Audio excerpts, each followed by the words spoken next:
Assalamualaikum warahmatullahi wabarakatuh.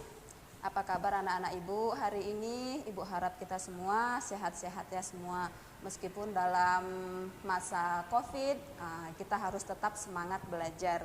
Baiklah, kita masuk pelajaran hari ini, pelajaran bahasa Indonesia dengan materi kita yang kedua, yaitu teks pidato persuasif.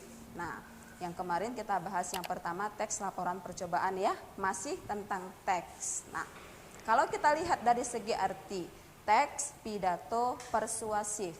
Apa itu teks? Apa itu pidato? Apa itu persuasif? Teks itu adalah wacana yang dituangkan dalam bentuk tulisan. Jadi singkatnya teks itu tulisan.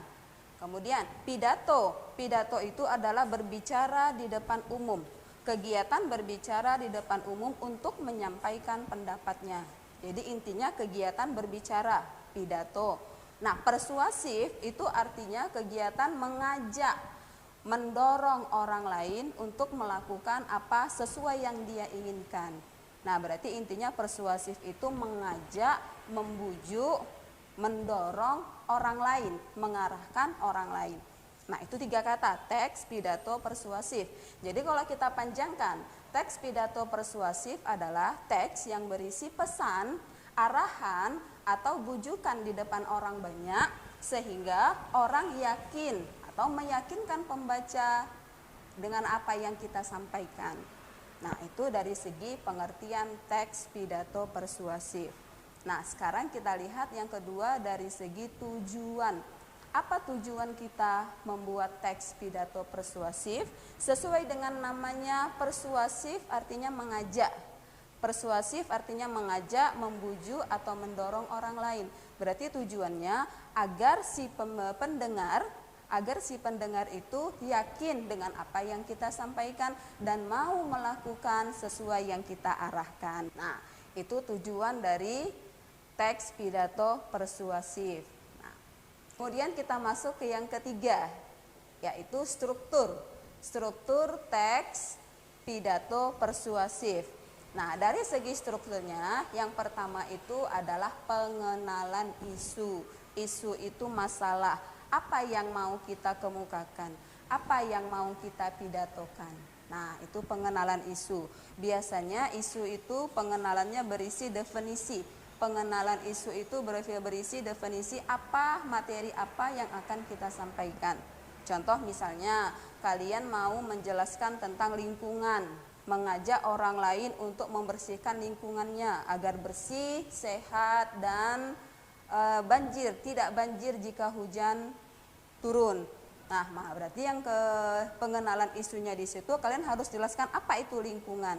Lingkungan yang baik atau lingkungan yang bersih adalah lingkungan yang di sekitarnya terdapat banyak pepohonan. Nah, itu pengenalan isu. Kalau kalian misalnya mengambil temanya tentang pendidikan, maka jelaskanlah pendidikan. Pendidikan itu wajib atau mutlak dimiliki oleh setiap insan untuk masuki kehidupannya. Oke, lanjut. Sekarang yang kedua, struktur teks pidato percobaan yang kedua adalah rangkaian argumen. Argumen itu pendapat. Berarti rangkaian argumen itu adalah rangkaian pendapat dari si pembicara tentang pidato persuasif itu. Nah, di sini biasa dia mengatakan apa yang ingin dia kemukakan, apa pendapat dia di situ. Nah, itulah dari segi argumennya. Misalnya, banyaknya hutan dapat menyuburkan atau menyejukkan lingkungan. Nah, itu kalau dari segi kita mengambil materinya tentang lingkungan. Kalau kita ambil materinya tentang pendidikan, pendidikan adalah modal utama manusia dalam hidup. Nah, itu misalnya, itu argumen ya. Terserah si pembicara mau berargumen apa. Nah, itu yang kedua. Sekarang kita lanjut struktur yang ketiga dari teks pidato persuasif.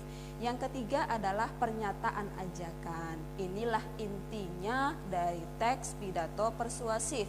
Namanya pun persuasif, berarti intinya ada yang diajak. Apa yang mau diajak di situ? Nah, inilah dalam struktur yang ketiga. Pernyataan ajakan. Di sini berisi dari ajakan.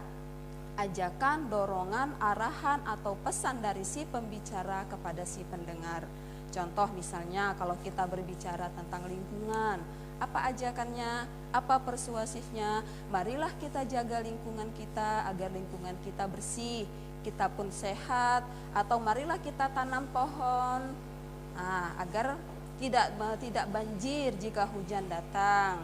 Nah, itu dari segi strukturnya. Sekarang kita lihat dari segi ciri-ciri kebahasaan teks pidato persuasif. Maksud ciri-ciri kebahasaan ini kita lihat dari segi kalimat-kalimat yang ada dalam teks itu. Nah, bagaimana kita melihat ciri-cirinya? Ciri-ciri kebahasaan. Yang pertama itu seperti umumnya pidato pada umumnya menggunakan kata sapaan.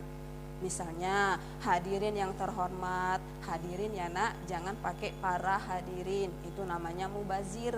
Karena hadirin itu bentuknya sudah jamak, jadi jangan lagi ditambah para. Hadirin yang terhormat atau bapak ibu yang saya hormati, jangan buat para bapak-bapak, para ibu-ibu, tidak boleh ya. Dalam kalimat efektif, kalimat itu tidak efektif karena mengandung namanya pleonasme, yaitu kata yang mubazir. Jadi yang benar itu hadirin yang saya hormati, bapak ibu yang terhormat, atau saudara-saudara. Nah, itu yang pertama, menggunakan kata sapaan. Kemudian yang kedua, menggunakan kata teknis. Apa itu kata teknis? Kata teknis itu kata yang memiliki arti khusus. Ingat ya, arti khusus terkait topik yang kita ambil, topik yang kita kemukakan. Misalnya, kalau kalian mengambil topik tentang lingkungan, apa kata khusus dalam lingkungan?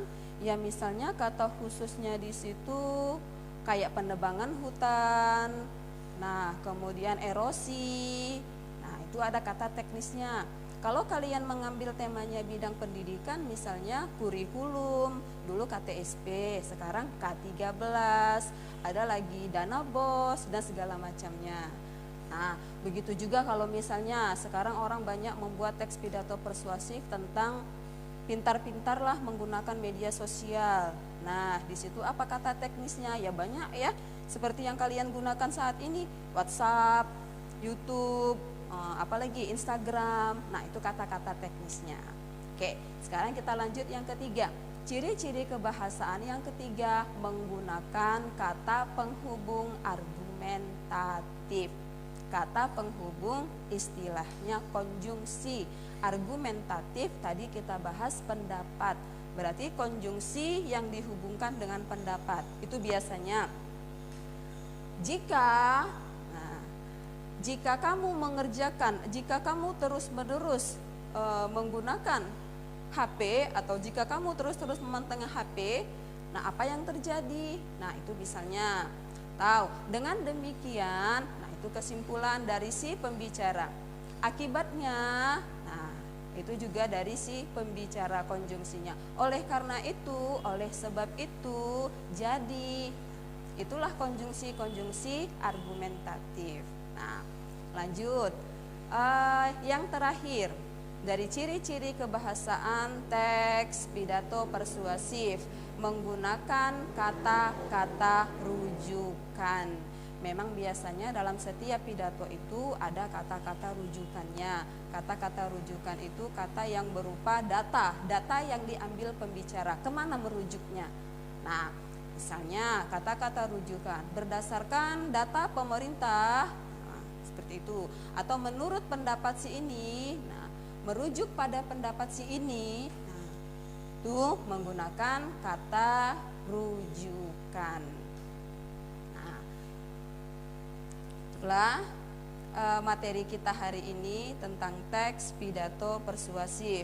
Ibu harap kalian paham dan bisa membuat atau menyimpulkan teks pidato yang kalian buat sendiri atau yang kalian baca.